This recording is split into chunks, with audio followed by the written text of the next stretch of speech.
I need you to hold the mic a little. Do I need this? No. I'm gonna set it. I can hear you, that's part you're in. Yeah. All right. That's you! Yeah, I know. I'm sending you I sent him an inspirational message. All right. Does anybody here know how to spell Hanukkah? Hanukkah. All right. It's a major controversy in the Jewish world because it's a transliteration at best. In the Hebrew, it just has 5 letters. But in English, we have to do a ch. You all have a ch? No, we don't have that. You don't have a ch. We don't have that. Mississippi? No. Well, Except for Bach. that's right. Johann Yeah, Bach. Sebastian. All right. So in Hebrew, there's a letter for it. In English, we use either the H, and for some publications, they'll put a dot under the H to tell you that it's a ch. But there's no equivalent, so we generally will try to do something to make us understand. Inside the word, is it one N or 2? Well, controversy raged until it was decided by whoever they are that it should equal the number of nights of the holiday. So the number of letters in the word Hanukkah therefore have to be 8. So if you start with an H, then you have to do 2 N's or 2 K's. It doesn't matter. Or you just put a C in front of the H and have one of the others. Is it all clear? Oh my word, I didn't know. So it's C-H-A-N-U-K-A-H, or H-A-N-N-U-K-A-H, or single N and double K. I hope that clears it up. And I get mail about this constantly. I'll be asleep better tonight, though. So I hope that does settle some of the dust on these major controversies in the world. Now, Hanukkah, you may or may not know all of the story. And so like Paul Harvey, I'm going to tell you the rest of the story. The story actually begins with a recognition that this is the first time in most recorded human history that a cultural group of people rose up to fight for religious freedom, or freedom of the mind, freedom of thought. It's not to say that everybody in the land of Israel was, quote-unquote, religious. The synagogue did exist. It's only been in existence for a few hundred years. The synagogue was developed as an outcropping or an outgrowth of the experience in Babylonian exile. When the first temple was destroyed in 586 years before the Common Era, the Babylonian Empire, soon to be destroyed, carted off most of the people to their own country in what is now modern-day Iraq. There, the people were not permitted to join in any of the popular guilds or workforces, but became merchants. They would travel, they would go places and bring back spices from faraway places. And on the Sabbath, which was Saturday, they would take that day off as the only remnant of their cultural identity that they had brought with them from the time when they were in the land. While in Babylon, they developed the cultural idea that they would take that day off and make it a day of study. In the land of Israel, they would have taken the day off from work. Their animals would also have the day off. I guess the only folks that didn't have a day off were those who had to feed those animals who didn't understand the calendar. But generally speaking, people took the day off. It was a day of rest, and it was a day of recharge and rejuvenation. When in Babylon, suddenly, they didn't have the agricultural life to take a day off from. So they began to meet in one another's homes where they spoke about the old country. And they would dress in some of the garb that they carried, that they remembered from then.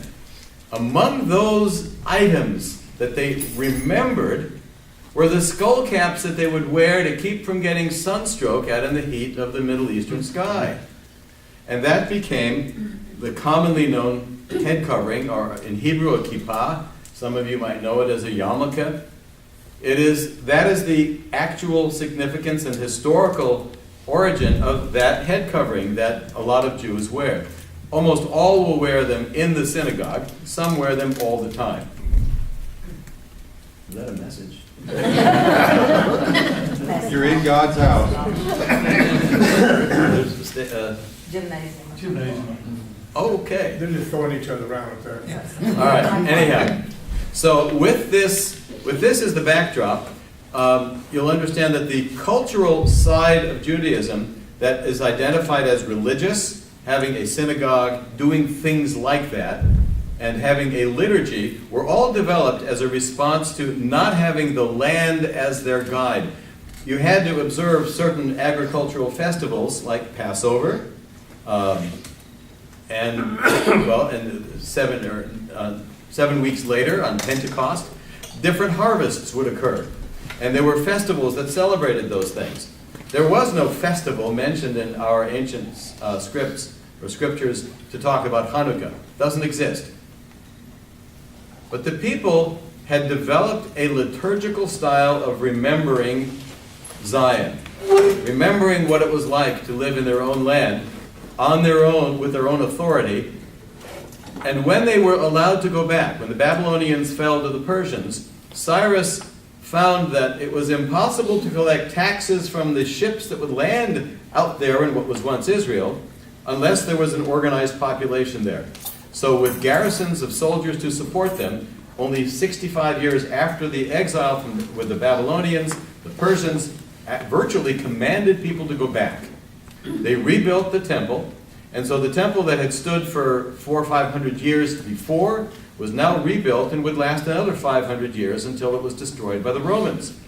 So there was about 1,000 years of Jewish sovereignty in the land. We think of the United States with its not yet 300 years as having been forever. We think of our democracy as the way everybody should understand the way of life to be. And yet that kingdom lasted for 1,000 years. Now, the Romans. The Roman Empire was nothing. It didn't exist about 200 years before the Common Era.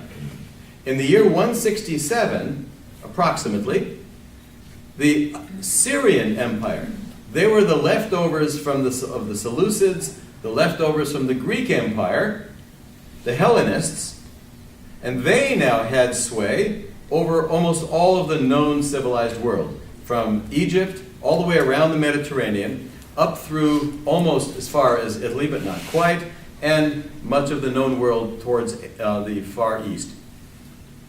In that arena, they were going to set a precedent that the Romans should have paid attention to. They insisted that the only deity that should be worshipped was their king. Haven't we heard that song before? Yeah.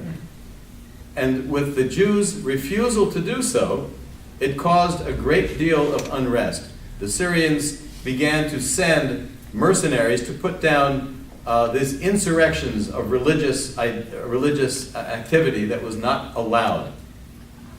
And it wasn't until in a little town called Modi'in, in the middle of what is now the modern state of Israel, that one of the generals of a massive army insisted that they slaughter a pig inside the temple, which was a forbidden animal. We don't eat pork. Sometimes I think that God doesn't like cows. He loves pigs. He doesn't let us eat pigs, but we can eat all the cows we want. Anyhow, the story goes that this general, to put down or sort of to break the spiritual back of the people, insisted that somebody do that. And when one person, under threat of death, decided he was going to do this just to get the Syrian Greeks off his back, a fellow named Mattathias went forward and killed the man who was about to make the sacrifice, and the rebellion started. It started a 20-year guerrilla warfare. People hid in the mountains. Their weapons were about this long. They were made out of ram's horn. They had a pull of around 50 to 75 pounds on this little tiny bow, this bow. They made arrows also out of ram's horn material that were about this long. Dart ends and small feather ends on them. They could carry 100 of those in a quiver. And hiding out in the forest of the Judean hills, as the Syrian armies came down into the narrow defiles of of that part of the country, they were rained down on with these little arrows, and they wiped out legions after legion of the Syrian armies that came to put down what they should have left alone. They had been collecting taxes just fine. There had been no issue. The Jews of the land were willing to give in to the Syrian government. But when they began to oppress them and refuse to allow them to celebrate their own festivals or read from their sacred Torah, that's when the rebellion began. The freedom of the mind idea. The Syrians spent 20 years trying to put down this rebellion, and by the time they were finished, they had lost everything. They had spent their entire treasury on putting down a rebellion that they should never have taken on. They had pulled in all their legions from parts of the empire to put down the rebellion.